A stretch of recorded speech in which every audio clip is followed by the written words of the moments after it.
Hey guys, I've been crying, so that's why my eyes are puffy, but I'm gonna try to get through this video without crying. I've tried to do this a couple of times now, and it just doesn't happen. So if grief and tears, makes you uncomfortable, isn't good for your mental health, my channel probably isn't gonna be for you for a little while. I don't know, it could be forever. I genuinely don't know. Um, the kids are in school right now. They actually get out early because of parent-teacher conferences. And that, oddly enough, triggered a tear session. Aaron always went with me to these parent-teacher conferences. So this is going to be the first time that I have to advocate for my children by myself. And I am terrified that the teachers and I are not on the same page with everything. My children's first quarter did not go as planned, obviously. Aaron passed away the day before they were supposed to start school. So they did not start this first quarter off like they thought they were going to. They were originally set up to do a hybrid model, which is in school some days, remote learning other days. And when this happened, I made the decision to pull my children and have them do remote learning for the first quarter. I wanted them to have time to grieve and get through those emotions with family, with me, in the privacy of our own home and not in the watchful eyes of their classmates and everybody else. So that was my decision. I am nervous that I did not make the right decision, but I'm doing my best. So with the remote learning that our school is doing, it's basically a program that shows a video, and then after the video they have to take a test, and it kind of goes based off of that. And unfortunately, that is not how my children learn. They can't watch a video and immediately get it. They need that teacher instruction, and the first quarter didn't go good because they don't learn that way. On top of that, they're grieving, and I am so proud of them. They did the very best that they could, and I know that they did with the cards that they've been given. So I am very proud of where they are right now. Is it where they would have typically been if this had not have happened? No. But I'm very proud of where they are right now. And I'm hoping that the teachers and I are on the same page of, let's get them caught up now that they're back in school on the hybrid model, but continuing to keep their mental health in mind. Because grief brain is real. It is a very real thing. And I have a hard enough time staying focused on my day-to-day tasks and organized with my day-to-day life that I can only imagine what it's like to have to feel that and still go to school and learn every day. And the fact that my kids have gotten up and they've done it, and there's only been one day where they just couldn't. I'm so proud of them. And I'm hoping that the parent-teacher conferences go okay this week. But if not, Mama's got it. I will push to make sure that they are not penalized and held back for a situation that was out of their control. So I'll cry, but when it's time to go get my babies, those tears stop. Because one thing I remember growing up is I'd get so sad when my mom was sad. I don't want my kids feeling that way all the time. I know they need to see me sad, and they do, but I don't want them to see all the times. I try to take moments when I know that I am safe to take those moments. But I don't want you guys to worry about us. We are obviously keeping our mental health in mind, and we're taking care of that, so I don't want anybody to worry about that stuff. That's obviously my main priority this year, is just our mental health. I don't know, guys, it's been a lot, and it's been hard. It really has been hard. And I've had people say things to me that I am just blown away that somebody would even say to somebody who has lost someone. Like, I can't. And I know I'm not the only widow that has heard some of this stuff. Thankfully, the internet does exist, and I have found other widows who have, you know, gone through the same thing. I have found widows in every stage of their widowhood, I guess. So that's been a little comforting because I know that I'm not alone in some of these feelings that I've had, some of the things that have been said to me. You really do realize who your true friends are. Unfortunately, there are going to be people that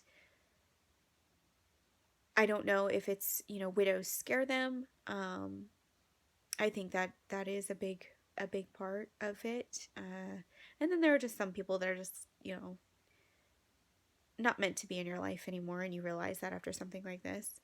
Um, there are also those people that are going to come in and try to manipulate or take advantage of your situation, and you have to be aware of that. And unfortunately, when you're so far in that grief, sometimes you don't even realize it's happening.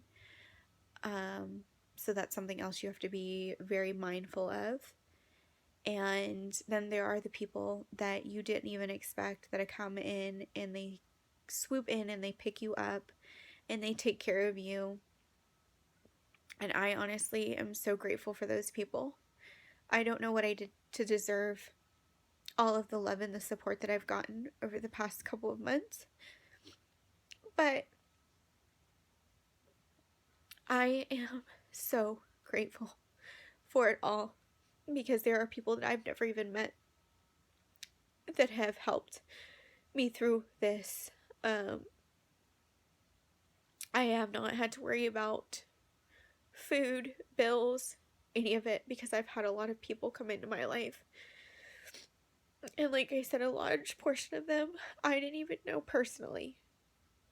And I don't know what I did in this life to deserve that much love and support, but I am beyond grateful for it. It's just nice to know that there's still love and kindness in this world.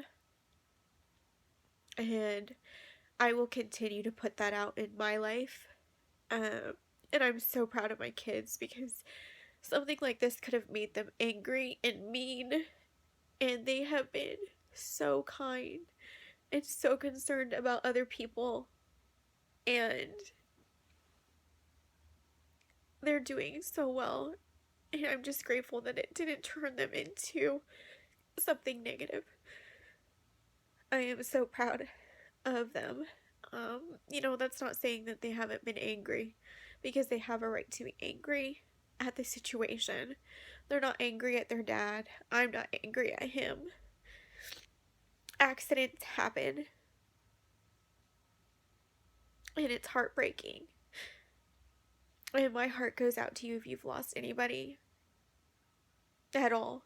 It really does. I lost my great grandma before Aaron passed, and then after Aaron passed, 2 weeks, actually 4 days, I think, somewhere around there, uh, my aunt passed away. And then 2 weeks after Aaron passed away, his aunt passed away. So I've had a lot of people that we've lost in a very short period of time. One of the things I will say is that Aaron helped build this fire inside of me that I let people dim throughout my life. But he took it and he helped build that up. And I'm not going to let anybody dim it again. We had our ups and our downs. I don't think any marriage hasn't. But these past few years have been really good. And I'm sad that we don't have any more. But we've known each other for 20 years. And I was together with him for 14 of those 20 years. We had a lot of conversations over that time. And what people don't know is that Aaron lost his dad at Seth's age. So that, of course, led to conversations about what he would want me to do if he were to leave before the kids were grown and I was old and wrinkly. Obviously, neither one of us thought that this would actually happen, but I'm so glad we had those conversations because I have not once second guessed myself, because I know that what I've done is what he would have wanted. He made me make 5 promises to him. He was a really good guy. He always took care of us. Um, and even though I have to fight for everything to get started, he has made sure that we are okay. It's just going to take some time. I probably won't have all of this wrapped up and everything situated until April or May of 2021. COVID, unfortunately, is making this process 10 times slower than it typically would be, so I can't really speak to how long it's going to take you in a normal circumstance. But, accidental deaths take longer than one of natural causes, and it's a lot of time and a lot of waiting and a lot of phone calls and repeating over and over and over again that they're gone. And that's really hard because you have to keep saying it and you have to keep making these calls, and you want to give up, but you can't.